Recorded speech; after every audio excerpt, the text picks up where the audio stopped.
に合わせて叫べ勝利の雄たけびを秘密戦隊ゴーレム忍者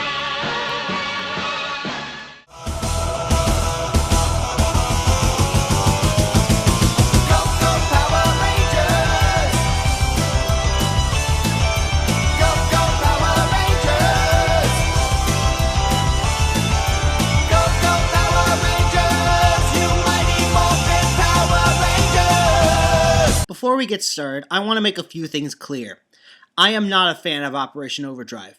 I understand why many consider it to be the worst Power Rangers season until Samurai showed up. Personally, I say it suffered more from squandered potential than anything else.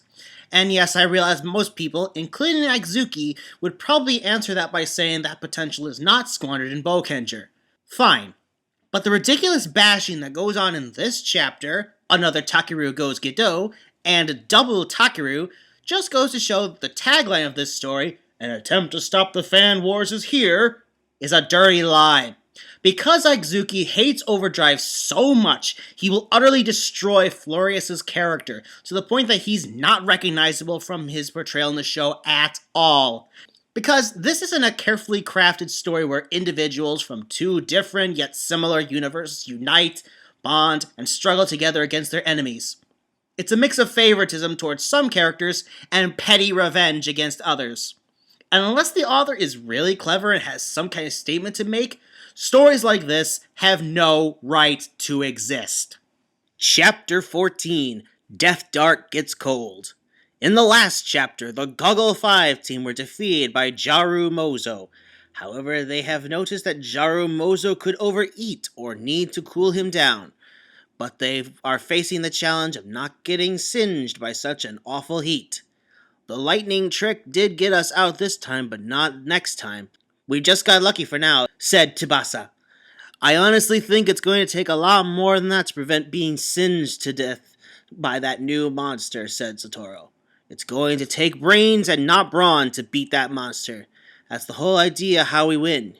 We win by both brains and brawn, but mostly brains. I think Kimberly has her brains here right now. I was thinking about it, though. We need to find out what Death Dark and the United Alliance of Evil are doing right now. Maybe it's time to split up the team for now. Catherine should stay here, though, to act as monitor. The Search Guard time train can release the spy camera into space, said Rocky. I can agree to that. I don't have any powers as of right now, said Catherine. Kimberly, I do wish you the best.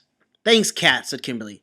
Gunpei then replied, like every good policeman does, scout the area. We really do need all the help we can get. I don't know how the enemy survived the Goggle Victory Flash, said Kenshi. What if Death Dark has found a solution for all their problems? There is a possibility to that, said Kanpei. Or that it's futuristic equipment.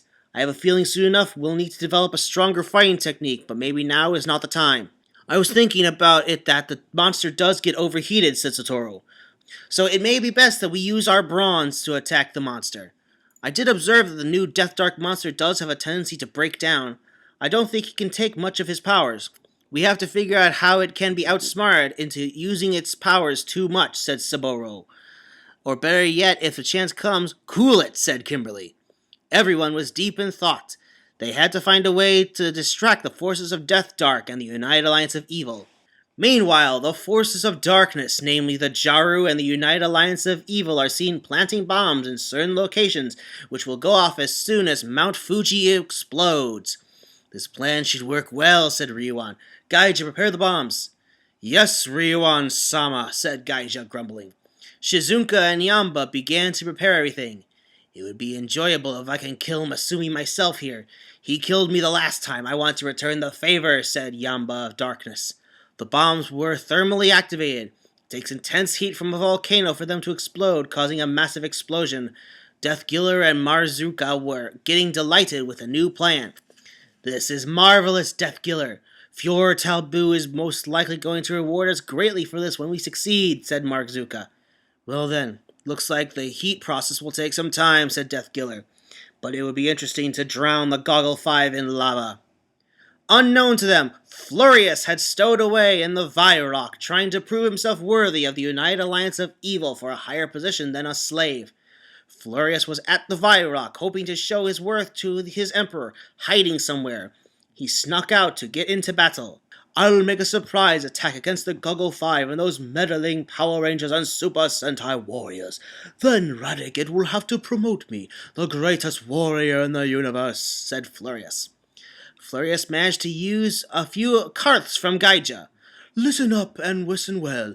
We will destroy those meddling Power Rangers and Super Sentai, said Flurious, marching. While he was talking, he falls down out of clumsiness. The Goggle V and Satoru's team decided to split into two to figure out where the United Alliance of Evil was holding its operations and contact each other. The United Alliance of Evil is hard to find, said Miki. Oh, Goggle V, let's disguise ourselves first to outsmart them. I can't object to that, said Kenshi. Warfare must be won as subtly as possible if we are to win. The Goggle V team disguised themselves to avoid detection. Kimberly also brought disguises for her team. They were just near Mount Fuji, where dark activities were reported by the spy camera provided by Catherine.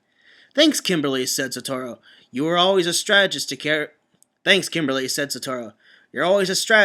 around. Okay, team, let's get ready, said Kimberly. She threw a smoke screen, and they looked like old people wearing senior citizen clothes. Oh my, I'm old, said Satoru. And we sound old, but we don't feel old. Everybody laughed at their altered appearances. It's all part of my scheme. We have to look weak and senile to win this battle, and we'll find out how we can defeat them, said Kimberly, who, well, the crushes should add an effect. Remember, pretend to be sickly and that we are just passing by. We can't afford to lose. Just as they had their old man gag, they realized that bombs were planted throughout the city. So they're planning to bomb the whole city, said Satoru. This is bad, very bad. I wonder where they're heading to. We better use our sneak methods. Kimberly disguises that we are old people is pretty funny. Oh yeah, let's contact the Goggle V team with what we have found to defeat the Death Dark's plot with the United Alliance of Evil, said Gunpei. The Goggle V team, who were clueless, realized something was going on. They hid somewhere. Just then, Catherine also contacted them. According to the spy camera, Death Dark is somewhere near Mount Fuji. I think the monster is heating up the volcano. What? Oh no, said Kenshi. The Goggle V team finally transformed, getting ready for anything that could happen. They were, however, resorting to sneaking attacks. Meanwhile, the senior citizens were just around Mount Fuji, realized that Flurious was just right in there. Flurious, I wonder what he's doing here. Maybe he's who we need to screw up the operations. That monster spews up much fire, so... Flurious is ice. Man, I hate to think what Ryuan would do to him if he screwed up the operation, said Satoru. I think I know what to do, said Kimberly. Sakura's personal nemesis, Trakina, is a high command member, so maybe I can fool him. I wish you could, Kim.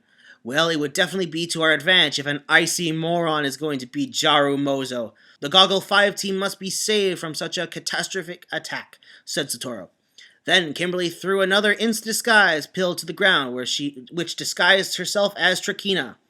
Here goes nothing. Now it's time to get Flurious to do his bumbling, said Kimberly. Trakina? Said the other boys. Why, yes, it's me, said Kimberly. Well, you know better to do as I say or die. Now it's time to give instructions to Flurious. Yes, Trakina, said the senior citizens. Flurious and his team were marching back and forth. Kimberly, disguised as Trakina, entered into the scene. Flurious ran into her. Trakina, sorry for sneaking out like that. I did it so I could prove my worth to the organization, the United Alliance of Evil, said Flurious when he saw Kimberly disguised as Trakina. Oh, Flurious, don't be upset about it, said Kimberly disguised as Trakina. You can prove your worth to Emperor Radicate if you actually challenge Ryuan's monster and show them you can do a better job than he can. That way, Radicate might promote you to a higher position, or send you on a mission, and maybe even give the organization to you and abdicate his throne. He might even make you ruler of the universe. Oh, thanks, Trakina, said Flurious. Boy, finally someone recognizes my talents. It's working, it's working. Now we have a chance against the monster, said Kimberly, disguised as Trakina. Oh, what are you waiting for? Go to Mount Fuji and try to prove your worth. Radicate will forgive you for sneaking out, said Kimberly, disguised as Trakina. Flurious was finally gone. Kimberly was still disguised as Trakina. Hey, Kim, good job. You know, I do have to admit that you don't look too much like Trakina, said Satoru. Well, no time to say to that. We've got work to do, said Kimberly, who disguised herself as an old woman again. The plan was really working. The Goggle V team had finally gotten into Mount Fuji. They were informed that Satoru and his team got there. Meanwhile, at Mount Fuji, the senior citizens were now ready with their plan. They carried water balloons filled with cryogenic liquid that they had received from their headquarters an hour earlier. The volcano was slowly building up. "Oh, look," said Jarumozo. "The volcano's power is rising up. Oh, it would be so fun to see the volcano explode and cause much damage." "We have to repair our teleportation system," said Deathkiller. "Well, Deathkiller, it will just be a matter of time. The whole Earth will have no choice but to surrender to Death Dark," said Marzura. Flurious was thinking of waiting for the Goggle V to show up to prove his worth. The so-called senior citizens began to hold a protest. "Get out of here, you shenanigans," said the senior citizens, who began to throw the balloons. "What the? It's filled with coolant," said Jarumozo. "But it'll take more than that to stop me, you old men." Just then the Goggle V team showed up and decided it was time to split Jarumozo's end. Goggle Yellow threw his ball at Jarumozo. "Back for more, eh?" said Deathkiller. "That's right," said Goggle Red. "You trying to let a volcano erupt before schedule is despicable, and placing thermal bombs in the city is part of your scheme. We won't allow that."